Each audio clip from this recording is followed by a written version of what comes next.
The motherboard is the central circuit board of a computer that connects and facilitates communication between various hardware components. It hosts the CPU, RAM, and other essential components, serving as the backbone of the computer.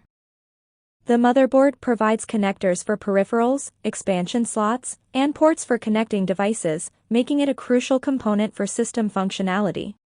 The power supply unit is responsible for converting electrical power from an outlet into the right form of energy needed by the computer's components.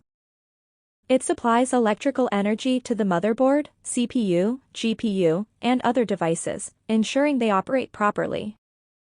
A reliable PSU is essential to prevent power-related issues and provide stable electricity to the computer.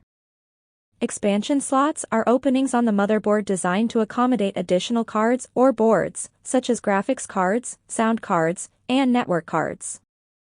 These slots allow users to enhance the functionality and capabilities of their computer by adding extra hardware components. Expansion slots come in various formats, like PCIe and PCI, depending on the motherboard's design and generation. They are crucial for customizing and upgrading a computer's capabilities. Subscribe to be the first to see upcoming videos.